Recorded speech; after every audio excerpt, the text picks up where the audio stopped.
ya bisa belajar bersama-sama.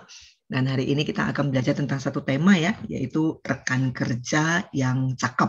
Nah, bagian firman Tuhan yang diberikan kepada kita untuk direnungkan adalah dari 1 Timotius pasalnya yang ketiga, ayatnya yang pertama sampai ayatnya yang ke-13. Tapi saya akan ajak kita untuk lebih merenungkan ayat yang ke-8 sampai ayat yang ke-13. Jadi mari kita buka Alkitab kita bersama-sama ya.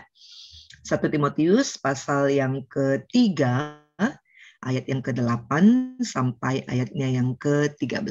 Saya akan bacakan, mari teman-teman silakan menyimak dari Alkitabnya masing-masing. Demikian juga diaken-diaken haruslah orang terhormat, jangan bercabang lidah, jangan penggemar anggur, jangan serakah, melainkan orang yang memelihara rahasia iman dalam hati nurani yang suci. Mereka juga harus diuji dahulu, baru ditetapkan dalam pelayanan itu setelah ternyata mereka tak bercacat. Demikian pula istri-istri hendaklah orang terhormat, jangan pemfitnah. Hendaklah dapat menahan diri dan dapat dipercayai dalam segala hal. Diaken haruslah suami dari satu istri dan mengurus anak-anaknya dan keluarganya dengan baik. Karena mereka yang melayani dengan baik beroleh kedudukan yang baik. Sehingga dalam iman kepada Kristus Yesus, mereka dapat bersaksi dengan leluasa. Demikian jawab pembacaan firman Tuhan untuk kita ya. Nah teman-teman, saya percaya teman-teman sebagian besar mungkin tahu ya gambar siapakah ini. Next please. Tahu teman-teman ini siapa? Michael Jordan ya. Nah, teman-teman, Michael Jordan adalah seorang yang diakui legend ya, legend dalam dunia perbasketan. Kalau teman-teman suka dengan basket, mungkin juga pernah beli bola basket atau pernah tahu harga bola basket. Mungkin harga bola basket yang standar ya sekitar 200 sampai 500-an ribu gitu ya. Itu cukup standar dan kita bisa pakai udah cukup oke gitu ya.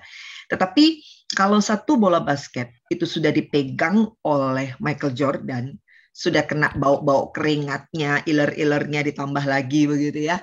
Kalau udah kena bau-baunya Michael Jordan, pernah dimainkan dalam liga tertentu, lalu kemudian ada tanda tangannya, saya cukup yakin ya, harganya nggak mungkin 200 sampai 500-an ribu.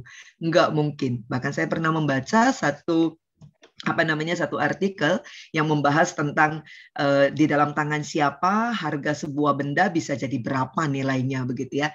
Dan kemudian dikatakan di sana ketika Michael Jordan itu pegang satu bola basket, bahkan harganya bisa mencapai jutaan dolar. Bukan jutaan rupiah ya, jutaan dolar. Kenapa? Apa yang membuatnya menjadi berbeda? Itu kan harga yang sangat fantastis. Itu kan harga yang agak gila-gilaan begitu ya. Kenapa harganya bisa menjadi melambung tinggi sedemikian?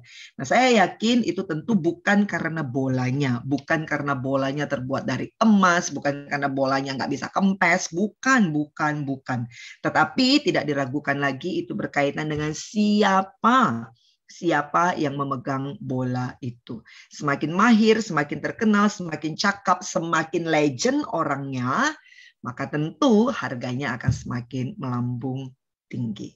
Nah, teman-teman, sampai bagian ini sebenarnya kita bisa sama-sama menyetujui bahwa yang namanya kualifikasi, yang namanya kecakapan, yang namanya kemampuan untuk mengerjakan sesuatu itu adalah hal yang sangat penting. Termasuk dalam dunia olahraga, dalam dunia teknisi, atau bidang apapun, semuanya butuh kualifikasi. Benar nggak?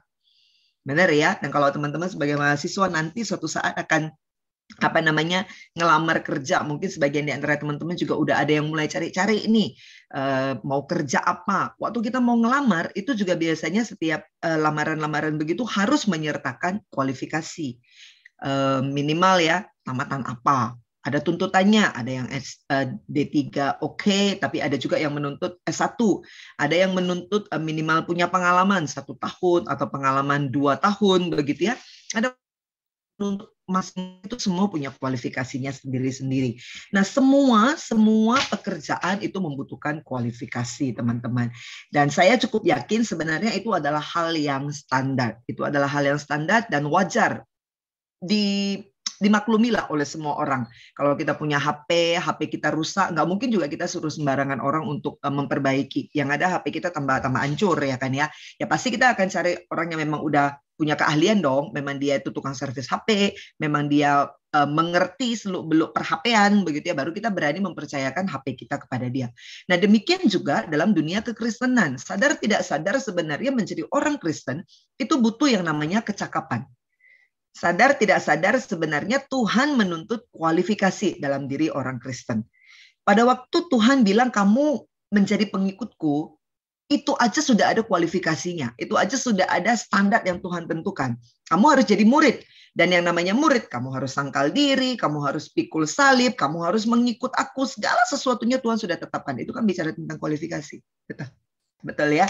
Apalagi kalau kita bicara tentang rekan kerja. Nah, konteks kita hari ini pada waktu bicara tentang rekan kerja, saya lebih ingin mengajak kita untuk melihat rekan kerja sebagai orang-orang yang sudah ditebus oleh Kristus, yang hidupnya sekarang adalah melayani Kristus. Nah, pada waktu kita melayani, kita menjadi rekan kerja Tuhan.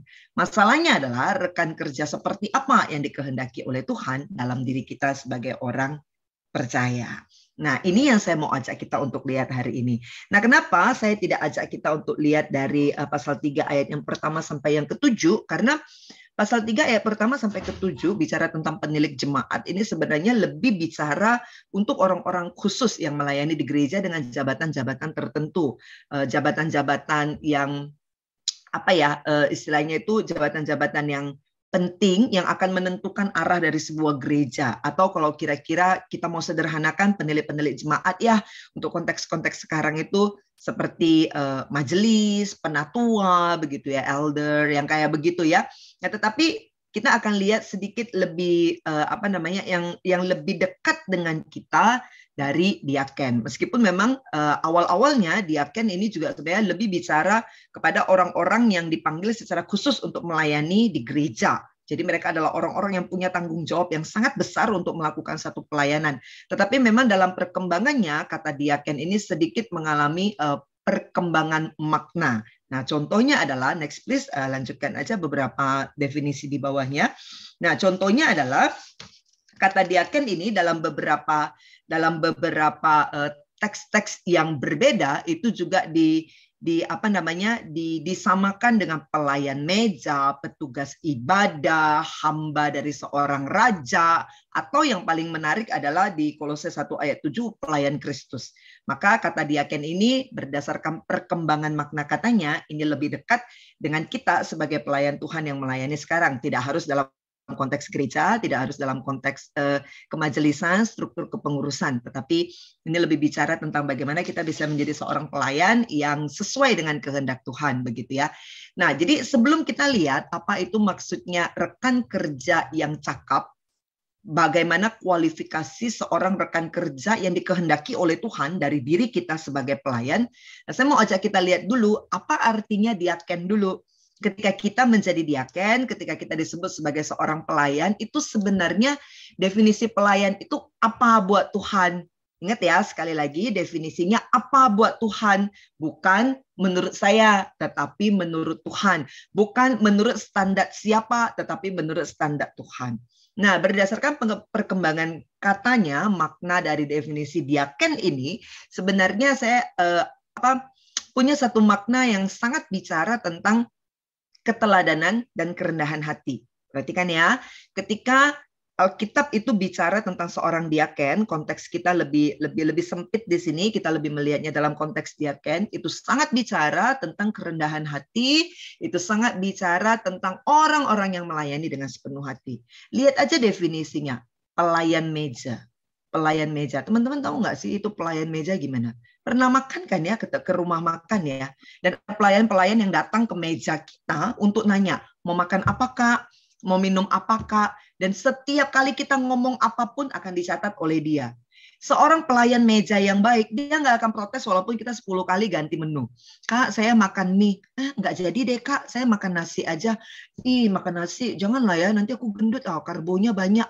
Udahlah, aku makan steak aja lah ya. Apa bedanya karbo juga gitu ya. Tapi intinya adalah Seberapa sering pun kita mengucapkan sesuatu, meminta sesuatu, seorang pelayan, fungsinya, tugasnya, dia akan melakukan apapun, dia akan mencatat apapun yang kita minta. Dan setiap kali kita butuh sesuatu, dia akan datang, Kak, minta saus dong, Kak, airnya ditambah dong, dia akan datang. Dia nggak punya hak untuk berkata, dari tadi pesan aja bagi gua kagak gitu ya. Gak akan berkata seperti itu, bukan? Karena apa? Posisinya berbeda. Dia tahu dia adalah seorang pelayan. Dan siapapun yang duduk di meja itu, perhatikan ya, pelayan meja. Siapapun yang duduk di meja itu, dia adalah tuannya. He is the boss. Dan dia adalah pelayan meja. Lalu selesai kita makan, saudara, lalu kemudian apa yang dilakukan? Dia akan bersihkan. Dia akan bersihkan, dia akan rapikan seberapa banyak pun sampah yang sudah ada di sana, bekas-bekas air, bekas-bekas kuah, atau sambal-sambal yang tumpah, atau apapun tisu-tisu yang kita sudah pakai, mereka akan bersihkan. Kenapa? Karena itulah tugasnya dia. Nah, saudara, secara sederhana sebenarnya ketika kita bicara tentang diaken, inilah prinsip yang dibutuhkan. Dan inilah prinsip yang ditentukan oleh Allah.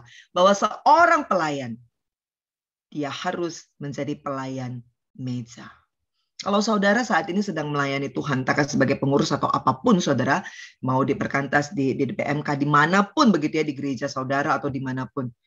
Saudara ingat, saudara itu pelayan meja. Ketika ada orang-orang lain yang protes kepada saudara, ada orang-orang lain yang tidak terlalu menyenangi pekerjaan saudara, begitu ya. Ada orang-orang lain yang ngata-ngatain saudara bahkan di belakang. Saudara ingat, kita cuma pelayan. Ya udah, terserah dia mau ngomong apa. Yang penting bagian saya adalah saya sudah mengerjakan pelayanan saya dengan baik. Apalagi di dalam Kolose pasal 1 ayat 7, bagian ini Paulus membawa kita lebih jauh untuk melihat, hey, ingat bahwa yang kamu layani itu bukan cuma sekedar orang-orang yang ada di meja, tapi ingat, kamu adalah seorang pelayan Kristus. Kamu adalah pelayan Kristus. Your boss is Christ. Kristus itu loh bosmu, dia yang kamu layani. Sehingga apapun yang dituntut, apapun yang dibutuhkan, apapun yang harus diberikan demi bisa melayani Tuhan dengan baik, nggak apa-apa, kasih aja. Kenapa? Karena kamu pelayan Kristus. Kamu pelayan Kristus. Apa hakmu untuk berkata kamu tidak mau memberikan perasaanmu demi pelayanan kepada Kristus? Apa hakmu untuk berkata, kamu tidak mau memberi waktu untuk melayani Kristus? Apa hakmu untuk berkata, kamu tidak mau memberikan hartamu untuk melayani Kristus? Nggak ada. Kenapa nggak ada? Karena pada dasarnya kamu nggak punya sesuatu apapun yang menjadi milikmu sendiri. Ketika engkau diciptakan oleh Kristus, bahkan ketika engkau sudah ditebus kembali oleh Kristus, jangan lupa, kamu dan saya itu miliknya Kristus. Tidak ada apapun satupun yang kita punya itu adalah kepunyaan kita. Nggak ada. Semua yang kita punya itu adalah kepunyaan Kristus. Kalau saudara mengakui ini, maka saudara mengamini pujian yang tadi. Ku ada hanya karena anugerahmu. Berarti apapun yang ada pada diri kita itu tuh dianugerahi Tuhan. Maka sebagai seorang pelayan, saudara, kita nggak punya wewenang apapun untuk menolak apa yang Kristus inginkan dari kita. Nah, kenapa penting sekali membawa bagian ini untuk memahami supaya kita bisa menjadi seorang pekerja, pelayan, rekan yang cakap. Terus, saudara, bagaimana mungkin kita bisa menjadi seorang rekan kerja yang cakap kalau kita tidak tahu rekan kerja kita itu siapa? Enggak mungkin kan. Kalau namanya orang itu punya rekan kerja, mereka bisa menjadi rekan tentu karena mereka sudah saling mengenal, tentu karena mereka sudah saling percaya, tentu karena mereka itu keduanya punya visi yang sama. Nah, sekarang masalahnya Kristus menginginkan kita menjadi pelayan seperti itu. Rendah hati, sadar diri, tahu diri, menyerahkan segala sesuatunya untuk Dia. Nah, sekarang kita tahu nggak posisi kita? Bahwa Tuhan menuntut kita seperti itu. Itu dulu poin pertamanya. Jadi posisi kita firm dulu ya. Sebagai seorang diaken, saya adalah seorang pelayan meja. Apapun yang ada dan dibutuhkan, apapun yang harus dikerjakan supaya di meja itu tersedia kecukupan dan orang-orang yang duduk di meja itu bisa makan dengan baik, itu adalah bagian saya. Saya adalah pelayan Kristus. Apapun yang dibutuhkan supaya pelayanan Kristus itu bisa berjalan dengan baik, saya rela mengerjakannya. Nah, saudara, pelayan yang demikian enggak? Kalau saudara pelayan yang demikian, itu udah modal gede, saudara jadi rekan kerja Tuhan. Kalau saudara nggak punya mental demikian, saudara pelayanan itu juga semau-maunya. Saudara pelayanan juga kalau saudara lagi mood, kalau lagi nggak mood, kalau lagi banyak masalah, wah pelayanan entar deh. Karena saya bingung ya, emangnya Tuhan itu nggak punya masalah gitu ya.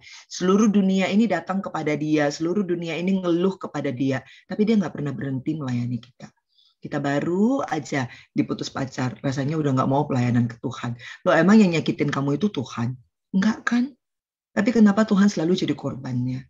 Kalau kamu berikan waktu yang sisa, kamu berikan segala sesuatunya yang sisa, termasuk persembahan juga sisa, termasuk yang namanya tenaga juga udah sisa. Nggak punya waktu, kenapa aku sibuk ini, sibuk itu? Seolah-olah Tuhan itu harus menunggu kapan kamu bisa, baru kamu melayani. Nggak mungkin lah jadi rekan kerja kalau kayak begitu. Saudara, sebagai seorang pelayan, posisimu ada di mana? Nah, kalau kita sudah sadar posisi kita ada di mana, baru mudah bagi kita untuk masuk dan bicara tentang kualifikasinya. Next, please. Berdasarkan bagian yang kita baca tadi, dari 1 Timotius pasal yang ketiga, ayat 8-13, ada beberapa syarat, atau kita bisa istilahkan ada beberapa kualifikasi yang dituntut dari seorang diaken, dari seorang pelayan. Nah, saudara, mari kita perhatikan apa. Yang pertama, dia adalah seorang yang terhormat.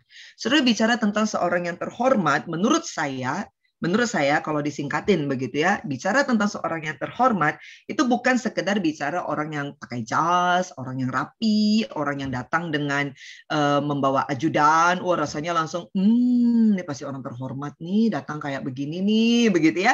Dan saya percaya tidak begitu. Dalam konteks Alkitab, pada waktu dia bicara tentang kata terhormat, maka ini bicara tentang integritas. Saudara perhatikan, Tuhan sangat menuntut seorang pelayan, hambanya, rekan kerjanya, temannya nih ya, sohibnya ini ya, rekan kerjanya nih ya, adalah seorang yang punya integritas hidup. Kenapa? Karena dia bawa nama rekannya. Dia bawa nama Tuhan. Kalau dia nggak punya integritas, kalau dia bukan orang yang bisa jujur, kalau dia bukan orang yang bersih, kalau dia bukan orang yang sejalan antara perkataan dengan perbuatannya, maka dia akan sangat mempermalukan rekan kerjanya. Seorang yang terhormat itu berarti menuntut seorang pelayan itu tidak punya celah untuk diserang oleh orang lain. Bukan berarti dia sempurna, bukan berarti dia nggak punya kelemahan. Bukan, dia bisa punya kelemahan, saudara. Tapi sekali lagi perhatikan, yang dimaksud di sini bukan kelemahan-kelemahan sederhana, nggak bisa berhitung itu kelemahan, nggak bisa nyanyi itu kelemahan. Tapi itu kan bukan sesuatu yang maksudnya perlu untuk dijadikan bahan celaan kan, bukan kan? Tetapi yang dimaksud di sini bicara tentang apa? Hidupnya, kelakuannya. Dia nggak apa-apa, nggak bisa nyanyi. Kalau nyanyi do sama dengan fa, nggak apa-apa. Dia bisa fales-fales, nggak apa-apa. Tetapi kalau hidupnya dia ngomong A tapi yang dibuat B, maka itu akan sangat mempermalukan rekan kerjanya. Sekali lagi, ciri pertama dan paling utama yang dituntut oleh Tuhan dari seorang pelayan, dia harus seorang yang berintegritas. Murni di dalam dan jujur di luar. Murni di dalam, otentik kelihatan di luar. Nggak ada kepalsuan di dalam dirinya. Dan sayangnya, saya sering menemukan orang-orang Kristen yang tidak demikian. Jujur ya saudara ya, saya sering menemukan pelayan-pelayan yang tidak demikian. Pada waktu dia di gereja, pelayan dia luar biasa, dia bisa bernyanyi dengan baik. Tapi sebagai mahasiswa, nyontek-nyontek juga saudara. Tugas plagiat juga, padahal dia pelayan di gereja. Pacaran sama aja dengan orang lain. Orang lainnya itu ramah-ramah, rajin menjamah, dia pun sama dengan pacarnya. Saudara, orang kayak begini nggak punya integritas. Dan dia bukan orang yang terhormat. Sekali lagi, bukan di hadapan manusia, karena mungkin di hadapan manusia dia bisa tutupi dengan baik. Tapi di hadapan Tuhan, dia tidak terhormat sama sekali. Yang kedua, tidak bercabang lidah. Oh, sederhana ya saudara ya, tentu hal ini sangat mudah untuk dipahami. Tidak bercabang lidah artinya apa? Dia bukan orang yang suka gosip, bukan suka orang yang ngomongin orang di belakang, bukan orang yang di depan ngomong A tapi setelah itu tiba-tiba ngomong B, bukan orang yang sekarang ngomong A tapi nanti waktu dikonfrontasi dia ngomongnya C, enggak seperti itu. Ini benar-benar orang yang jujur, orang yang polos, orang yang apa adanya, orang yang murni lah. Kalau A bilang A, kalau B bilang B, iya bilang iya, enggak bilang iya. Dia benar-benar bukan orang yang bercabang lidah. Nah, saudara, ini adalah sesuatu yang penting, bukan? Saudara bayangkan kalau seorang pelayan yang saudara temui itu dimanapun dia berada, dia adalah tukang gosip. Mau nanya, saudara percayakah kalau dia bernyanyi bilang Tuhan kita itu baik? Jangan-jangan itu kebalikannya. Tukang gosip kan suka ngomong kayak begitu. Bu, kamu baik banget ya, kamu cantik banget ya hari ini, kamu luar biasa deh. Terus begitu di belakang, sebenarnya aku nggak suka banget sama dia, ngapain sih aku ketemu dia hari ini, benci aku sama dia. Betul kan ya? Lalu seorang pelayan yang kayak demikian, yang bercabang lidah, tiba-tiba bernyanyi dan bilang, mari kita angkat tangan kita puji nama Tuhan kita itu baik. Jangan-jangan dia lagi bohong. Oh Tuhan, sebenarnya engkau tidak baik. Buktinya aku cinta banget sama dia, tapi Tuhan nggak kasih tuh dia sama aku. Jangan-jangan. Betul? Seorang pelayan tidak boleh bercabang lidah, tidak boleh bermuka dua, dan tidak boleh tukang adu domba. Kalau saudara itu gosip, maka sebenarnya saudara sedang adu domba orang. Orang yang baik dibilang jadi nggak baik, orang yang nggak baik saudara bilang baik. Itu namanya merusak satu relasi. Yang ketiga, dia bukan penggemar anggur. Saya penggemar anggur loh saudara. Saya penggemar anggur. Saudara tolong dicatat bagian ini. Kalau saudara mau kasih hadiah, kasih anggur juga nggak apa-apa. Kidding ya. Ya tentu kita sadar ya. Maksudnya bukan buah anggur begitu ya. Bukan buah anggur. Tetapi ini bicara tentang mabuk-mabukan. Kenapa sih nggak boleh mabuk-mabukan? Sudah minum anggur itu boleh nggak? Minum wine boleh nggak? Minum bir sesekali boleh nggak? Menurut saya mah boleh-boleh aja ya saudara ya. Semua pada tepuk tangannya ya boleh minum minuman keras begitu ya. Kan ya. Tapi perhatikan saudara. Minum sedikit dengan akhirnya saudara dikuasai oleh apa yang saudara minum itu beda. Saudara bukan penggemar anggur. Maksudnya apa? Saudara itu tidak sampai mabok. Tidak sampai mabok berarti apa? Saudara tidak dikuasai oleh nafsu saudara. Kenapa orang bisa mabok? Karena dia nggak bisa mengendalikan diri. Kenapa orang bisa sampai lupa begitu ya? Orang kalau udah mabok itu kan sampai lupa, nggak sadar diri. Kenapa? Karena dia membiarkan dirinya dikuasai oleh kebodohannya. Nah sebenarnya itu yang nggak boleh. Kalau saudara mau icip yang namanya wine itu seperti apa, silakan. Kalau saudara bisa minum bir sesekali begitu ya, dan saudara tahan, enggak apa-apa. Tapi kalau saudara sampai mabok, saudara tiap hari nyare itu, saudara sampai kecanduan, itu artinya saudara tidak bisa mengendalikan diri. Dan itu yang salah. Itu yang salah. Ya anggap aja sesekali minum itu mirip kayak minum Coca-Cola sesekali begitu loh. Tapi kalau itu akhirnya jadi tiap hari itu merusak, bukan? Sama, kita tidak boleh menjadi penggemar anggur. Maksudnya apa? Jangan sampai tidak bisa menguasai diri. Jangan sampai hawa nafsumu menguasai dirimu sampai akhirnya engkau melakukan hal-hal yang bodoh karena engkau tidak bisa menguasai diri. Mabok lah, lupa diri lah, lupa orang lain lah, jadi marah-marah lah, marah-marah nggak jelas lah, pukul orang nggak jelas. Itu kan semua yang dilakukan oleh pemabok, bukan? Dan itu yang tidak boleh. Karena akhirnya kita lupa dengan siapa kita. Kita pelayan Kristus, tapi akhirnya kita malu-maluin Tuhan karena kita dikuasai oleh hawa nafsu. Tidak serakah. Sederhana ya, tidak serakah artinya jangan semua-semuanya maunya untuk dia. Itu kan namanya greedy banget ya, tamak sekali. Apa-apa maunya dia, apa-apa maunya dia. Dapat ini untuk dia, ada makanan untuk dia. Kalau lebih untuk dia, pokoknya semuanya untuk dia. Saudara, kalau kita meneliti lebih dalam lagi, ternyata kata tidak serakah ini bukan cuma sekedar orang yang apa-apa maunya untuk dia. Orang tamak kan gitu. Kalau bisa dapat dua dong, masa satu. Kalau bisa itu untuk aku ja. Alah dia mah nggak butuh untuk aku ja. Kesannya kan semua untuk dia begitu ya. Tapi sebenarnya di dalam Alkitab kata tidak serakah tidak semata-mata hanya bicara tentang ketamakan seperti itu. Semuanya untuk dia. Tapi sebenarnya tidak serakah itu juga mirip artinya loh dengan tidak pelit. Lucu ya, tidak pelit. Padahal orang pelit itu kan bukan masalah dia mau semua untuk dia, tapi susah keluar. Nah, gitu kan ya orang pelit ya. Nah, ternyata saudara di dalam Alkitab orang pelit itu disamakan dengan orang serakah. Kenapa? Karena ketika seseorang itu menjadi pelit, sama aja sebenarnya. Dia menahan apa yang ada pada diri dia, dia menganggap itu sepenuh-penuhnya adalah milik dia, dan dia tidak mau memberikan walaupun sedikit kepada orang lain. Sebenarnya dia serakah. Dia menahan apa yang Tuhan berikan kepada dia hanya untuk diri dia sendiri. Serakah loh. Tuhan kasih supaya kita bisa menjadi berkat buat orang lain. Tapi dia bilang enggak untuk aku aja. Nanti kalau aku kasih itu jadinya kurang. Nanti kalau aku kasih ini jadinya habis. Nanti kalau aku kasih ini aku nggak bisa nonton. Aku nggak bisa beli ini. Aku nggak bisa itu. Sebenarnya itu juga sama dengan serakah. Dan seorang pelayan katanya tidak boleh demikian. Kenapa sih saudara? Karena gini loh saudara. Perhatikan nggak? Yesus sudah memberikan segala sesuatunya untuk kita. Tidak satupun yang dia tahan. Bahkan sorga yang begitu diidam-idamkan oleh manusia, itu diberikan oleh Tuhan kepada kita. Nyawanya yang paling berharga, tidak dia tahan untuk diri dia sendiri, meskipun sebenarnya dia berhak untuk tidak memberikan nyawa itu kepada kita. Tuhan nggak pelit sama sekali. Nah, itu sebabnya kenapa dia menuntut orang percaya harus murah hati. Kamu harus murah hati. Rajin memberi, saudara. Bukan rajin menerima, tapi rajin memberi. Itu adalah bagian dari tidak serakah. Saudara pelit nggak? Kalau pelit, bertobat ya saudara ya. Apalagi kalau pelitnya sama Tuhan.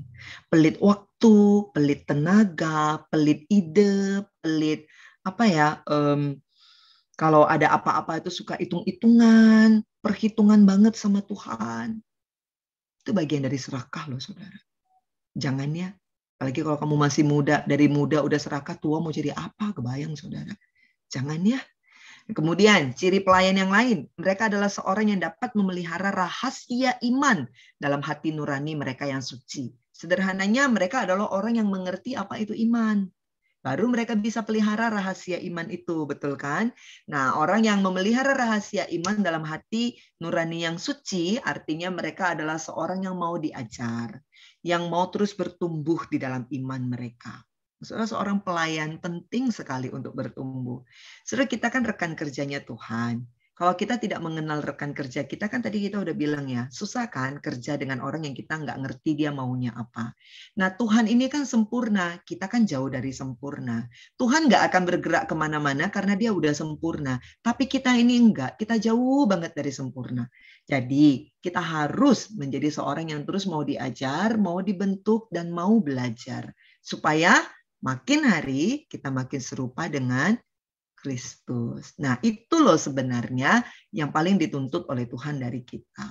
Ya, punya hati, mau belajar, semakin serupa dengan dia, sehingga kita jadi rekan kerja yang klop, sehati, sepikir, sevisi, setujuan. Dengan cara apa? Terus belajar mengenal yang sempurna itu. Lalu kemudian seorang pelayan juga haruslah orang yang teruji dan tidak bercacat. Ini sangat mirip dengan poin yang pertama, saudara. Jangan beri celah apapun dari hidup kita untuk dikritik, untuk dicela oleh orang lain. Untuk dijadikan bahan bahwa kita ini mempermalukan Tuhan. Tutur kata kita, cara kita ngechat ke orang lain, cara kita berbicara, cara kita memandang lawan jenis, cara kita memperlakukan lawan jenis, cara kita menghormati guru, cara kita mengerjakan tugas, cara kita mengerjakan pelayanan. Saudara, orang-orang yang sungguh-sungguh ingin menjadi seorang pelayan yang baik, mereka harus teruji dan tidak bercacat di area ini. Ingat, mereka harus teruji. Teruji artinya lolos uji, saudara. Bukan ketika seorang itu semangat pelayanan, otomatis dia itu boleh melayani. Sebenarnya tidak demikian. Dia semangat pelayanan, oke, tapi harus dibuktikan dulu dia bisa komit enggak. Kalau dia nggak bisa komit, nggak usah, saudara. Dan kalau seseorang itu baru mulai masuk dalam pelayanan, usul saya jangan terlalu cepat naikkan jabatannya. Baru ikut aktif, langsung jadi pengurus. Habis jadi pengurus nanti jadi apa. Kadang manusia itu tidak terlalu siap dengan kesombongan, saudara. Tidak terlalu siap untuk naik seperti itu. Dia akan mudah sekali jatuh di dalam kesombongan. Jadinya dia akan merasa, wah gue bisa loh, gue hebat loh. Itu kan gue dibutuhkan kan. Nah, akan membuat dia merasa dia oke. Nggak usah, pelan-pelan aja. Sampai dia benar-benar mengerti apa, naik satu. Tapi benar-benar teruji bahwa di level yang pertama dia sudah beres. Di level yang kedua dia beres. Uji. Sampai akhirnya dia boleh menempati satu posisi yang lebih bukan masalah lebih strategis atau lebih bergengsi ya, bukan itu. Dalam pelayanan kita nggak melihat itu, tapi satu posisi yang lebih bisa menentukan arah pelayanan. Kita butuh orang-orang yang dewasa di sana, tapi bukan hanya dewasa, tapi kita butuh orang-orang yang teruji. Saudara bayangkan kalau orang-orang yang di atas itu justru orang-orang yang tidak teruji, yang kelakuannya nggak benar, yang kalau hari Minggu itu kayak malaikat, tapi begitu dia Senin sampai Sabtu itu kayak setan. Nah, kalau orang-orang kayak begitu kan, saudara, pelayanan itu nggak jadi berkat buat siapapun. Jangan. Seorang pelayan haruslah orang yang teruji, tidak bercacat. Dan kalau dia sudah berkeluarga, maka dia harus punya keluarga yang baik. Termasuk tadi ayatnya bilang kayak begini, di ayat yang ke-11 ya, demikian pula istri-istri hendaklah orang yang terhormat. Maksudnya istrinya diaken itu, pasangannya pelayan itu. Cirinya yang diperlukan apa? Sama seperti semuanya.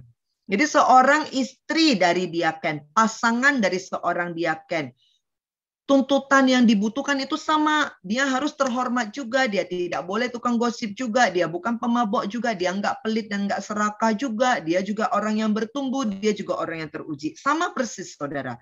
Karena apa? Karena jangan sampai seseorang itu jatuh karena pasangannya, karena keluarganya, karena dia nggak bisa didik anak-anaknya dengan baik. Dan kita melihat ada begitu banyak orang Kristen yang jatuh di bagian ini.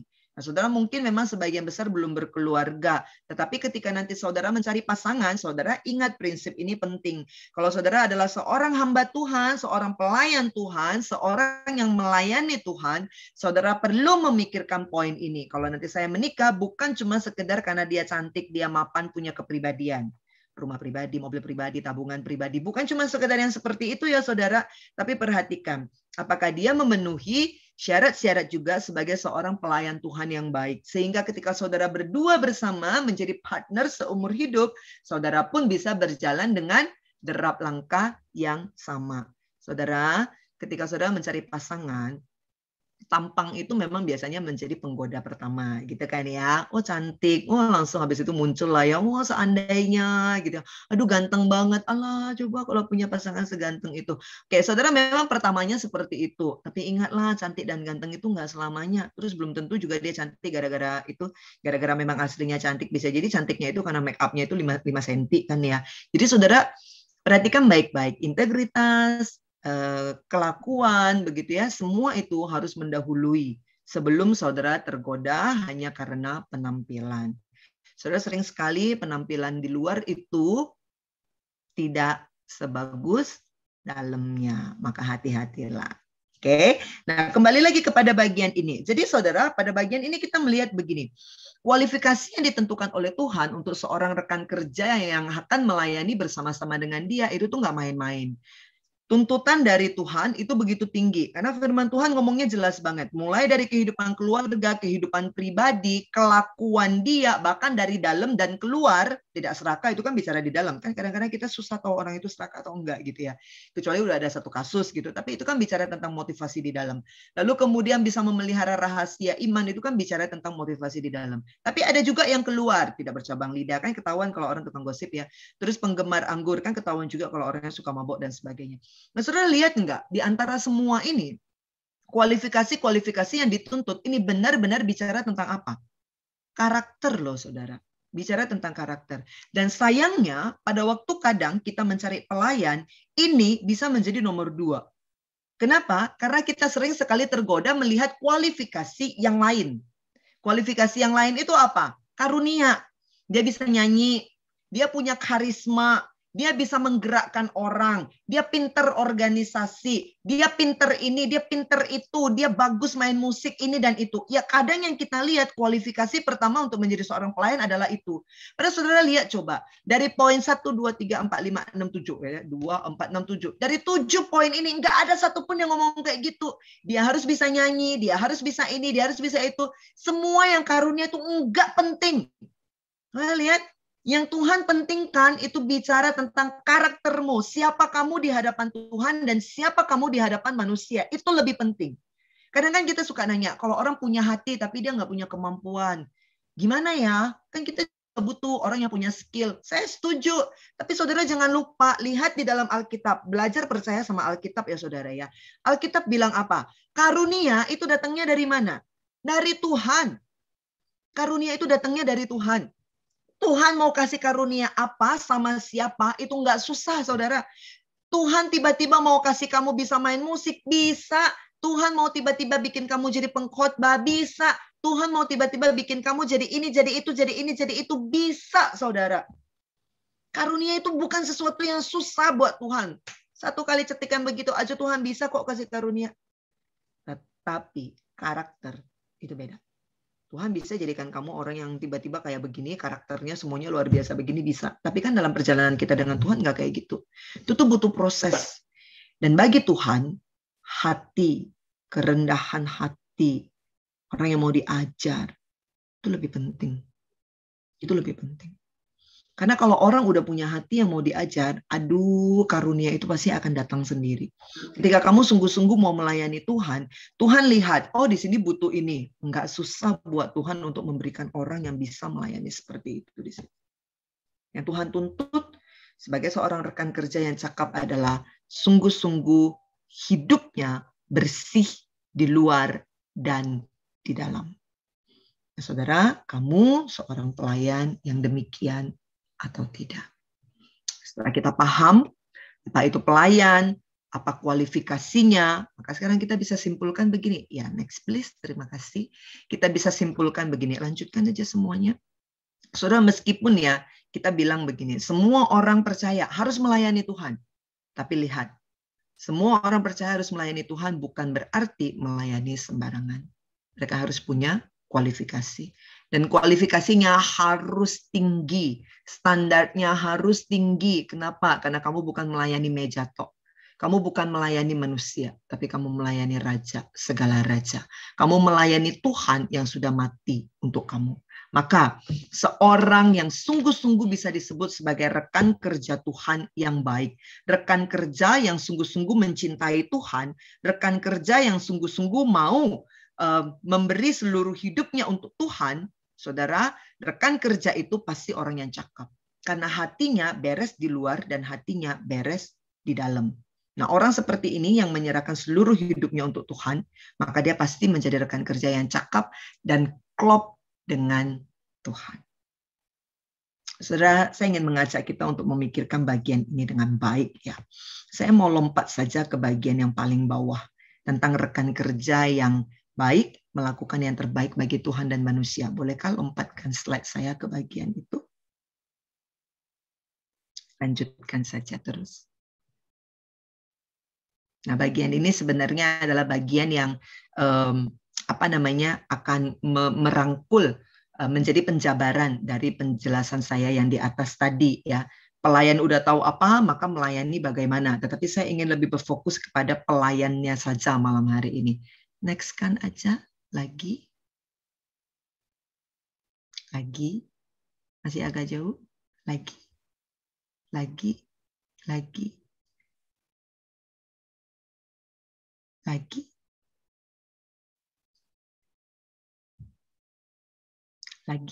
Setelah ini.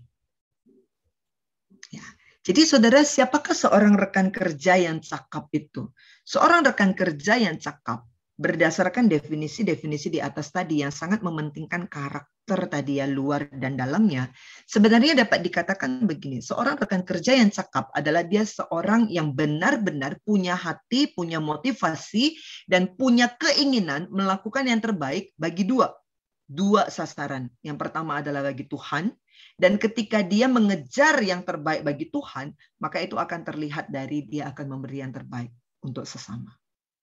Seorang rekan kerja yang cakap, yang hidupnya penuh integritas, tidak bercabang lidah, maka dia sudah memberi yang terbaik untuk Tuhan, tapi pada saat yang sama, dia menghargai sesamanya manusia seperti Tuhan menghargai mereka. Maka dia nggak akan omong-omongin mereka. Maka dia nggak akan menjadi pelayan yang kerja asal-asalan, pelayan yang mudi-mudian, pelayan yang pokoknya apa adanya. Besok mau pelayanan, ya udah besok pagi aja ya, kita baru latihan ya. Enggak, dia nggak akan berpikir demikian. Dia akan terus berpikir bagaimana saya bisa melakukan sesuatu yang terbaik untuk Tuhan dan terbaik bagi sesama saya, bagi orang-orang yang dilayani. Sudah bicara tentang memberikan yang terbaik ya. Saya selalu ingat dengan satu cerita yang saya alami waktu saya masih remaja.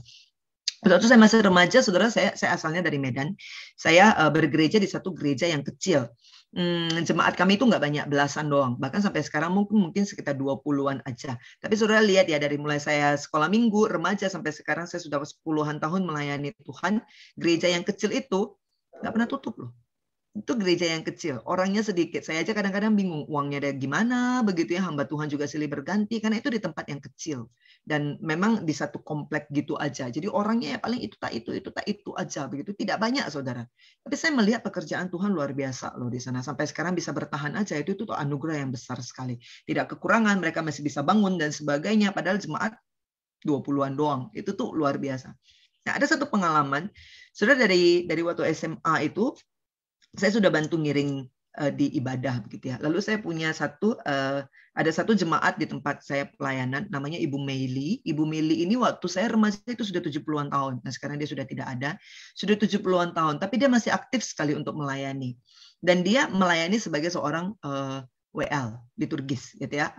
Seorang pemimpin pujian. 70-an tahun loh, saudara. Dan dia masih sangat senang melayani. Saudara, satu hal yang saya pelajari dari dia, kalau hari Minggu dia menjadi liturgis, 1 minggu dia harus latihan minimal 2 kali. Paling suka itu kalau lebih. Minimal 2 kali. Kalau dia nggak latihan 2 kali, saudara, tahu nggak? Dia nggak akan mau naik untuk jadi pelayan. Dia nggak akan mau naik untuk mimpin. Saudara, dia itu pelayanan bukan baru. Dia pelayanan jadi WL itu udah puluhan tahun. Dan itu lagu-lagu KPK di gereja saya itu banyak pakai lagu KPK. Lagu-lagu KPK itu baik 1, 2, 3 itu dia udah hafal, saudara. Di luar kepala dia hafal. Saudara, suruh dia tiba-tiba nyanyi waktu itu juga lagu KPK, dia bisa. Tapi kalau dia menjadi seorang pemimpin, dia menjadi pelayan ibadah, dia nggak akan mau. Kecuali dia minimal latihan 2 kali. Aduh, saudara, bagi saya itu pembelajaran yang luar biasa. Ada orang yang cinta Tuhan sedemikian, dan ada orang yang berusaha untuk memberi yang terbaik yang dia bisa untuk sesama. Meskipun suara dia pas-pasan, begitu ya, meskipun dia habis latihan 10 kali juga kayak gitu-gitu doang bawaannya gitu. Tapi hatinya beda. Saya cukup yakin ini bagi Tuhan adalah rekan kerjanya yang baik. Ini rekan kerja yang cakap, yang menghargai pelayanan yang Tuhan berikan dengan sungguh-sungguh. Dan selalu berpikir, Tuhan senang nggak ya dengan cara kerja saya? Dan selalu berpikir, orang-orang yang dilayani ini dapat berkat nggak ya dari pelayanan saya? Dia nggak pernah mikir untuk diri dia. Gue dapat apa kerja kayak begini? Nggak ada. Dia nggak akan pernah berpikir keuntungannya untuk dia, tapi dia selalu berpikir untuk Tuhan, untuk sesama, untuk Tuhan dan untuk sesama. Kenapa kayak begini dibilang rekan kerja yang cakap? Karena saudara, sederhana sekali. Next please. Orang yang memberikan yang terbaik itu meneladani Tuhan yang sudah memberikan yang terbaik. Bukankah Tuhan demikian dengan kita? Yang di pikiran Tuhan adalah apa yang Allah Bapa suka. Yang di pikiran Tuhan adalah apa yang sesuai dan berkenan kepada Allah Bapa. Orang mau ngomong apa yang nggak pusing. Dan yang di pikiran Tuhan adalah apa yang bisa saya berikan yang terbaik bagi manusia ciptaan saya. Kalau mental Tuhan begitu, kalau cara kerja Tuhan begitu, kenapa cara kerja kita tidak begitu? Bukankah kita orang yang ditebus oleh Tuhan? Bukankah kita orang yang ditebus oleh Tuhan? Saudara, pikirkan baik-baik apa makna penebusan Tuhan untuk saudara.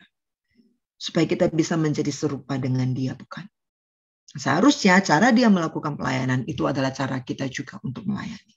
Makanya menjadi rekan kerja Tuhan yang cakap bukan bicara saudara bisa nyanyi bagus atau enggak, fales atau enggak. Meskipun itu baik, saudara, saya enggak bilang itu enggak baik. Jauh lebih baik kalau saudara punya hati untuk Tuhan dan untuk sesama. Nah, kalau saudara mau mendorong orang untuk melayani, maka ini adalah kesaksian hidup dan motivasi paling baik untuk mendorong orang melayani. Saya ingat dulu, kenapa saya mau melayani? Bukan karena orang bisa melayani dengan bagus. Wow, penampilannya spektakuler, permainannya musik, bagus. Terus aku pengen pelayanan sama mereka. Terus biasanya kadang-kadang kalau terlalu bagus ya saya malah minder. Duh, nanti kalau aku jadi pemain musik aku cuma bisa ya elah kuncinya cuma ini ada dibandingkan mereka apalah aku cuma seonggok daging gitu kan ya. Tapi enggak. Yang dulu sangat memotivasi saya untuk melayani, seingat saya adalah ketika orang-orang saudara, orang-orang yang melayani, yang saya lihat melayani, mereka melayani dengan sukacita. Dan saya penasaran, kok bisa sih? Padahal mereka itu hampir tiap malam di gereja loh. Gereja kami kan gereja kecil, orangnya sedikit. Yang pelayanan itu tak itu. Mereka itu hampir tiap malam di gereja loh ya. Apa-apa mereka. Itu tuh kayaknya istilah 4L itu kenceng banget buat mereka. Lu lagi, lu lagi. Lu lagi, lu lagi. Yang pelayanan lu, pengurusnya lu, nanti yang jadi petugas ini lu, yang nanti yang ngerjain ini lu lagi, lu lagi, lu lagi, lu lagi. Di sekolah minggu lu, di pemuda lu, di acara ini lu. Tapi mereka nggak ngeluh loh saudara. Mereka mengerjakan semuanya dengan sukacita. Mereka senang sekali. Bahkan ketika ada pelayanan, mereka adalah orang-orang yang berlomba-lomba untuk memberi diri mereka untuk melayani. Bukan orang yang berlomba-lomba untuk bilang, jangan saya lah, aduh aku nggak bisa, aduh aku nggak sempat. Bukan. Tapi mereka adalah orang yang benar-benar belajar untuk memberikan apa yang dia bisa. Dan saya sangat-sangat ingat, itulah yang pertama kali memberikan dorongan kepada saya untuk mau melayani Tuhan. Saudara, kalau engkau mau orang lain itu tergerak untuk melayani, kalau engkau mau membangun orang-orang yang melayani Tuhan dengan hati yang tulus, kalau engkau mau membangun generasi pelayan yang sungguh-sungguh cinta Tuhan dan sesama, mulailah dari dirimu dan berikanlah teladan itu kepada orang lain. Enggak ada orang yang bisa melawan satu teladan yang baik. Enggak ada. Kalau engkau memberikan teladan yang baik, pasti orang senang. Tapi kalau engkau melayani, tapi kemudian engkau mengeluh, orang dengar, mau nggak orang pelayanan? Enggak lah, yang orang pikir apa? Jadi pelayan itu cuma nambah-nambah tugas doang. Cuma nambah-nambah beban doang. Enggak, aku juga udah sibuk. Kenapa? Itu tuh kakak itu pelayanan, lihat aja sampai kayak begitu. Kasihan loh dia. Orang tidak dapat esensi dari pelayanan itu apa. Tapi ketika orang melihat, wah gila ya mereka pelayanan walaupun capek, tapi senyum gitu loh. Bagus ya pelayanan mereka ya. Dulu aku nggak baca Alkitab, sekarang aku jadi didorong baca Alkitab. Pelayanan ini baik banget, bikin aku bertumbuh loh. Aku pun mau memberi hidup seperti itu. Saudara, itu dorongan dan itu motivasi terbaik. Makanya ketika Tuhan mendorong orang-orang Kristen, orang-orang percaya untuk menjadi pelayannya yang cakap, dia tidak bicara tentang karunia. Meskipun itu penting, tapi bagi Tuhan itu tidak yang terpenting. Terlalu mudah bagi Tuhan untuk memberikan karunia yang dibutuhkan. Tetapi orang-orang yang sungguh-sungguh memberi hati, rendah hati, mau diajar, benar dalam dan luarnya. Orang-orang yang akan mendorong orang lain untuk melayani Tuhan dengan cara yang benar. Ada enggak orang seperti itu? Kamu orang seperti itu enggak? Kamu rekan kerja Tuhan? Ya pasti semua orang percaya setelah ditebus jadi rekan kerja. Tapi kamu rekan kerja Tuhan yang cakap enggak? Yang sesuai dengan kehendak Tuhan enggak? Atau kamu rekan kerja sesuka kamu? Kamu kerja kalau kamu mau. Atau kamu bukan melayani Tuhan, tapi kamu melayani jabatan. Kalau lagi menjabat jadi pengurus, kamu rajin. Nanti kalau udah nggak jadi pengurus, kamu anggap itu sebagai satu kebebasan. Iya kan aku nggak pengurus lagi, nggak usah lah. Berarti selama ini kamu bukan melayani Tuhan. Kamu melayani jabatan kamu. So, rekan kerja seperti apakah kamu? Next please, terakhir. Saya ingin saudara merenungkan beberapa bagian. Ini menjadi pertanyaan untuk saudara. Adakah di dalam hidup saudara teladan seorang, dua orang yang sungguh-sungguh mempengaruhi saudara di dalam pelayanan? Kenapa? Apakah karena sikap hidupnya atau karena skill-nya? Mana yang mempengaruhi? Lalu yang kedua, pelayanan apa yang sudah, sedang, atau saudara rencanakan untuk saudara kerjakan? Menurut saudara, kualifikasi saudara sebagai seorang pelayan Tuhan selama ini seperti apa? Berkaca dari 1 Timotius tadi, apakah kita memenuhi yang Tuhan mau? Kalau belum, apa yang harus kita lakukan? Jangan mundur ya, karena panggilan kita adalah untuk maju. Kalau saudara tahu, ya berat, udahlah aku mundur aja, itu pilihan yang salah. Karena Tuhan tidak membuat saudara punya standar, lalu kemudian standar itu bikin saudara mundur. Bukan. Standar itu justru harus dikejar. Apalagi saudara punya Tuhan. Tuhan kasih standar, nggak mungkin standar itu kita nggak bisa capai. Tuhan kita kan enggak itu. Tuhan kita kan nggak sembarangan kasih standar. Dia kasih standar karena dia tahu kita bisa mencapai itu. Yang masalahnya adalah kita mau nggak mematikan ego kita, manusia lama kita, supaya manusia baru ciptaan Tuhan, tebusan Tuhan itu muncul dari dalam diri kita. Jadi masalahnya adalah engkau mau jadi rekan kerja Tuhan yang cakap atau tidak. Saudara, mari merenungkan bagian ini bersama-sama, khususnya dalam masa-masa Advent ya. Kita masa-masa menantikan kelahiran Kristus dan akan menyambut kedatangannya. Mari jadikan diri kita rekan kerja yang siap menyambut kedatangan partner kita dengan memberikan yang terbaik untuk dia dan memberikan yang terbaik untuk sesama kita. Kita berdoa yuk. Tuhan, terima kasih karena Engkau mau menjadikan kami orang-orang yang gak berguna ini sebagai rekan kerja-Mu. Kalau kami sadar, kalau kami sungguh-sungguh ingat dan kami sungguh-sungguh tahu siapa diri kami. Jadi rekan kerja presiden aja kami gak layak, Tuhan. Nggak punya kualifikasi lah untuk jadi staf presiden, rekan kerja presiden. Terlalu banyak ketidakmampuan kami. Tapi Engkau, Raja segala raja, pemilik alam semesta, Engkau mau panggil kami jadi rekan kerja-Mu. Dan itu jauh lebih mulia dan jauh lebih tinggi daripada menjadi staf presiden. Tapi ampuni kami yang sering sekali tidak menghargai panggilan ini. Kami terlalu suka-suka dalam melayani Tuhan. Kami terlalu sembarangan dan terlalu mudian. Kami tidak memberikan yang terbaik yang kami bisa. Tapi hari ini kami udah belajar. Dan Roh Kudus kiranya membantu kami. Supaya mulai hari ini kami benar-benar jadi rekan kerja Tuhan. Yang bukan hanya seturut kami mau. Tapi cakep sesuai yang Tuhan mau. Kami mengejar karakter. Kami mengejar keteladanan dan kami mengejar pertumbuhan sesuai dengan yang Tuhan kehendaki. Kami semakin serupa dengan Tuhan dan kami semakin membawa orang lain melihat Tuhan melalui pelayanan kami. Tuhan, tolong kami ya, supaya kami bisa menjadi rekan kerja yang demikian. Ajar kami tidak menyanyiakan panggilan-Mu. Ajar kami tidak menyanyiakan anugerah-Mu. Terima kasih mau menjadikan kami rekan kerja-Mu. Dan tolonglah kami supaya kami mampu menjadi rekan kerja yang cakep.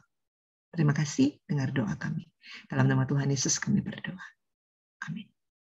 Terima kasih teman-teman. Selamat bertumbuh terus di dalam Tuhan ya.